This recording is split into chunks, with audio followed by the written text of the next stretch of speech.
নমস্কার বন্ধুরা, শুভ সকাল। রোশনাইয়ের আজকের পর্বে রিভিউ নিয়ে আমি চলে এসেছি তোমাদের সামনে। বাংলা সিরিয়াল সমাচারে তোমাদের স্বাগত জানিয়ে আজকের পর্বের রিভিউ আমি শুরু করছি।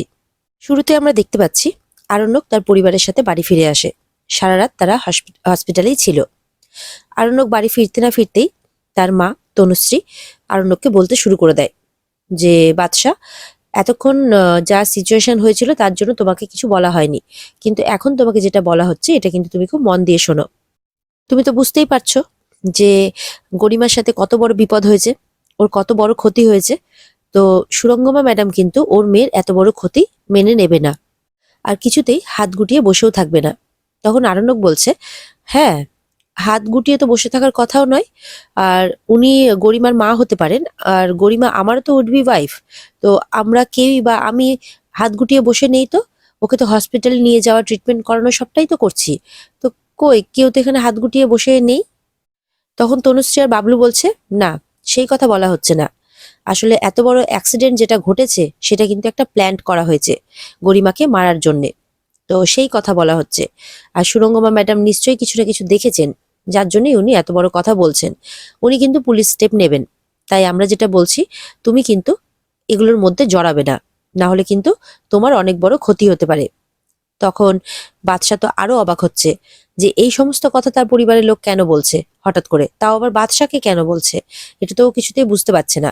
আসলে ওরা যে রোশনাইকে ইঙ্গিত করে কথা বলছে, সেই রোশনাইয়ের ব্যাপারে তো এর নামটাই নিচ্ছে না। তাই আরণ্য কিছু বুঝতেই পারছে না যে আরণ্যকে ইনভলভ হওয়ার এখানে কি ব্যাপার আছে। তখন তো এরকম ভাবে অনেকক্ষণ ধরে কথা বলতে বলতে বাদশা তো কিছুই বুঝতে পারছে না যে তোমরা কি বলছো। হ্যাঁ, সুরঙ্গমা ম্যাডাম যদি কিছু এখন দেখে থাকেন, তাহলে উনি স্টেপ নেবেন, উনি যা করার করবেন ওনার মেয়ের জন্য। তো সেখানে তো আমার কিছু বলার নেই, বা আমার এখানে কোনো ইনভলভ হওয়ারও কোনো ব্যাপার নেই। তখন বাবলু বলছে, না, তুমি তো বারবার করে ওই মেয়েটাকে বাঁচাতে ঢুকে পড়ো। তখন বাদশা অবাক হচ্ছে যে মেয়েটা মানে বুঝতে পারছে না।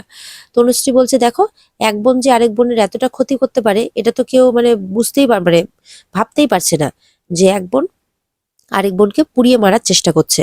এতদিন রোশনাই ওর পার্সোনাল ব্যাপারে অ্যাটাক করার চেষ্টা করেছে, আর এখন প্রফেশনালে করছে। তুমি কি বুঝতে পারছো বাদশা যে গরিমা একজন ডান্সার, ওর কাছে ওর পাটা কতটা ইম্পর্টেন্ট। ওর পাটা অনেকটাই পুড়ে গেছে, অনেকটাই ড্যামেজ হয়েছে। না জানি ও ভবিষ্যতে নাচতে পারবে কিনা। ওর মনের উপর দিয়ে কি যাচ্ছে তুমি বুঝতে পারছো তো বাদশা। তখন আরণ্যক অবাক হয় যে রোশনাইয়ের ব্যাপারে কথা হচ্ছে। আরণ্যক তখন একটু ইমোশনাল হয়ে বলে, এখন যদি সুরঙ্গমা ম্যাডাম কিছু দেখে থাকেন তাহলে অবশ্যই উনি স্টেপ নেবেন। যদি দোষী দোষ করে থাকে তাহলে শাস্তি পাবে, না পেলে না করলে পাবে না, ব্যাস। আমার এতে ইনভলভ হওয়ার তো কোনো ব্যাপার নেই। এই সমস্ত কথাবার্তা হচ্ছে আরণ্যক আর তার পরিবারের মধ্যে।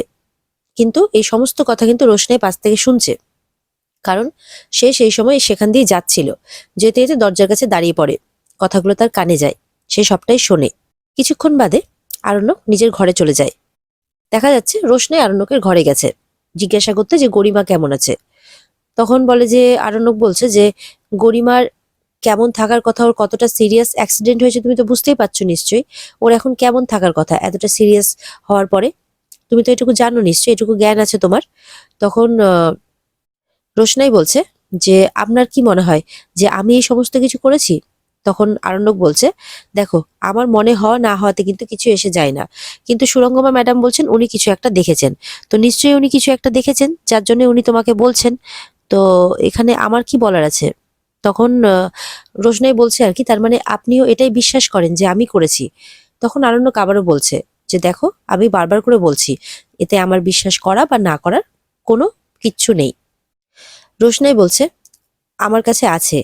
আপনার আমার প্রতি যে বিশ্বাস, সেটা যদি না থাকে তাহলে আমার কাছে অনেক কিছুই যায় আসবে, কারণ আপনার বিশ্বাস অবিশ্বাসটা আমার কাছে অনেকটাই বড়। আরণ্যক বলছে, দেখো, গরিমার সাথে যেটা হয়েছে সেটা একদম ঠিক হয়নি, আমি সেটা একদম মেনে নিতে পারছি না। কিন্তু আমি এটাও মানি না মন থেকে যে তুমি এরকমটা করতে পারো, কারণ তুমি এরকম মেয়ে নও। রোশনাইয়ের মনটা তখন শুনে একটু শান্তি পায়। রোশনাই বলছে, আমি ভেবেছি এখান থেকে চলে যাব। আরণ্যক বলছে, একদমই না।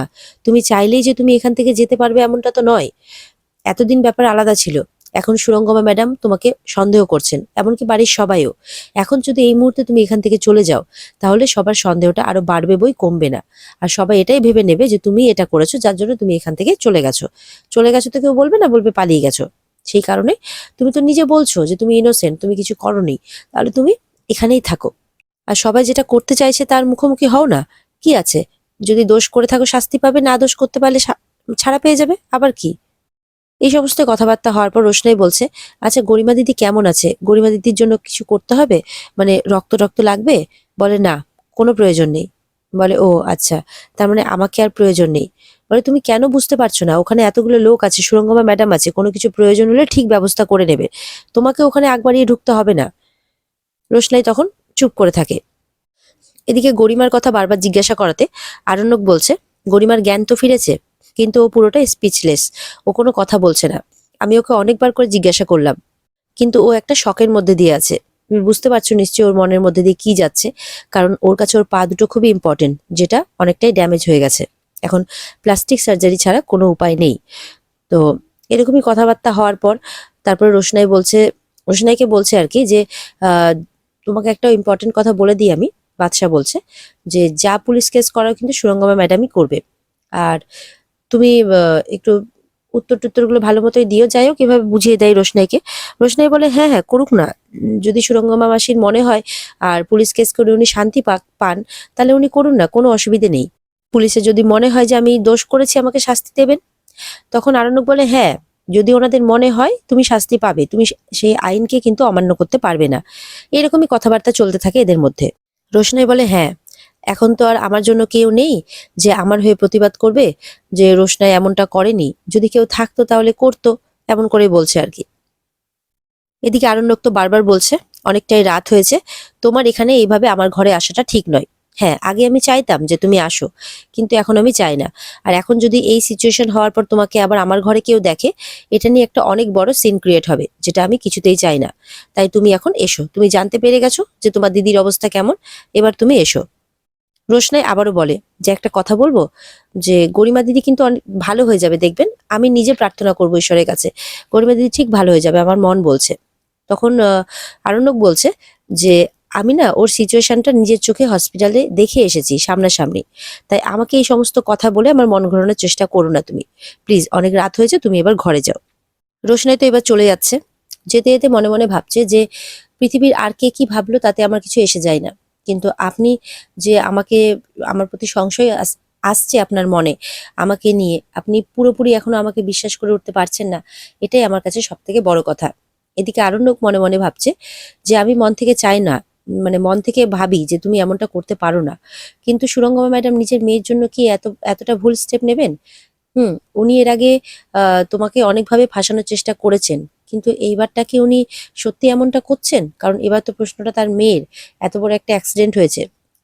এরকম নানান রকমের জিনিস আরণ্যকের মনে চলছে, আর ওদিকে রোশনাইয়ের মনেও চলছে। এদিকে পরের দিন সকাল হয়ে গেছে। এদিকে বাবলু তো সমস্ত গেস্টদের ফোন করে করে না করছে আর কি, যেহেতু আগামী দিন বৌভাত হওয়ার কথা ছিল সেটা হবে না, সেটাই সবাইকে জানিয়ে দিচ্ছে যাতে কেউ না আসে। এদিকে তনুশ্রী বলছে কি অকওয়ার্ড সিচুয়েশন বলো তো। বাবলু বলছে কি আর করা যাবে, কিছু তো করার নেই। সেই সময় সুরঙ্গমা ফোন করে তনুশ্রীকে। সুরঙ্গমা কিন্তু পুলিশ নিয়ে আসছে, মানে সুরঙ্গমা ফোন করছে আর কি তনুশ্রীকে, কারণ তনুশ্রীদের বাড়িতে সুরঙ্গমা পুলিশ নিয়ে আসছে রোশনাইকে ধরবে বলে। সেই ইনফরমেশনটাই তনুশ্রীকে দিল সুরঙ্গমা। তখন তনুশ্রী বলছে হ্যাঁ আমি বুঝতে পেরেছি, আপনি আসুন। তখন বলছে রোশনাই আছে তো বাড়িতে? তনুশ্রী বলছে না থেকে আর যাবেই বা কোথায়, কটাই বা জায়গা আছে যাওয়ার, আমাদের বাড়ি ছাড়া কোনো জায়গা আছে? তখন সুরঙ্গমা বলছে এই সমস্ত মেয়েদের আবার জায়গার অভাব হয় না, এরা ঠিক চলে যায় সুযোগ বুঝে। ঠিক আছে আমি আসছি, এই সমস্তই কথাবার্তা হয়, ইনফরমেশনটা দিয়ে দেয় আর কি। সুরঙ্গমা বলছে যাই হোক, আমি পুলিশ নিয়ে আসছি। এখন যদি ওদিকে আরণ্যক এই ব্যাপারে কোনো আপত্তি করে বা বিয়েটাও ক্যান্সেল করতে চায়, তাহলে কিন্তু আমার তাতে কিছু যায় আসে না। তনুশ্রী বলছে বাদশা বিয়েটা করবে না মানে, বুঝতে পারলাম না। তনুশ্রী বলছে যে বিয়ের আর কিছু বাকি আছে নাকি? তখন সুরঙ্গমা বলছে সে ঠিক আছে, কিন্তু এরপরে যদি কোনো কিছু কথা বলে আমরা কিন্তু বিয়েটা ডিসমিস করে দেব। এটাই বলে সুরঙ্গমা তনুশ্রীকে। সুরঙ্গমা বলছে আমি কিন্তু বাদশাকে আমার মেয়ের সাথে বিয়ে করতে দেব না, যদি ওরকম কিছু করে আমি বিয়েটা ক্যান্সেল করে দেব, ওরকম একটা ছেলের সাথে আমি আমার মেয়ে বিয়ে দেব না। তখন তনুশ্রী বলছে না না, বাদশা এরকম ছেলেই নয়, দেখুন সকাল হতে না হতে ও দৌড়ে চলে গেছে গরিমার কাছে ওর খোঁজ খবর নিতে। এদিকে তনুশ্রী বাড়িতে জাহ্নবী আর রাজাকে জানায় যে সুরঙ্গমা আসছে কোনো একটা বিশেষ দরকারে, বিশেষ কাজে।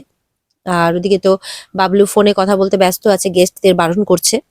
তখন তনুশ্রীকে বলছে আর কি রাজারা যে কি দরকারে আসছে, বলে সেটা তো বলতে পারবো না। রাজা বলে উনি তো পুলিশ কেস করবেন বলছিলেন। বলে হ্যাঁ হয়তো কোনো দরকারে আসছেন, মানে পুলিশ নিয়ে আসছেন এই ব্যাপারটা কিন্তু তনুশ্রী পুরো ব্যাপারটা বলে না আর কি। এরপরে এই সমস্ত কথাবার্তা হতে হতে সুরঙ্গমা পুলিশ নিয়ে বাড়িতে চলে আসে। এদিকে তো পুলিশ আসার পর জাহ্নবী চলে যায় রোশনাইকে ডাকতে। রোশনাই তখন ঘুমোচ্ছিল। ও একদম ধরপড় করে ওঠে আর কি, যে কি হয়েছে কি হয়েছে। ওকে ফ্রেশটাও পর্যন্ত হতে দেবে না। জাহ্নবী বলছে চলো, বিয়ে বাড়িতে আর যাচ্ছ না, বিয়েটা তো নষ্ট করে দিয়ে এসছো, এখন এই অবস্থাতেই চলো। বলছে তোমার সাথে কিছু অতিথিরা দেখা করতে এসেছে। তখন তো রোশনাই একটু অবাক হয় যে আমার সাথে আবার কে দেখা করতে এসেছে। তখন এখানেই আজকের পর্ব শেষ হয়ে যায়। তো এই ছিল আজকের পর্ব। দেখা হচ্ছে তোমাদের সাথে আগামীকালকে নতুন পর্বের রিভিউ নিয়ে। ততক্ষণ সবাই ভালো থাকবে। আর এই পর্বের মানে দেখতে গেলে এই পর্বের বিস্তারিত যদি তোমরা দেখতে চাও তাহলে অবশ্যই স্টার জলসার পর্দায় তোমরা নজর রাখবে। আর পর্ব যদি ভালো লেগে থাকে তাহলে অবশ্যই পর্বকে লাইক, কমেন্ট আর সাবস্ক্রাইব করে দেবে। চলো টাটা।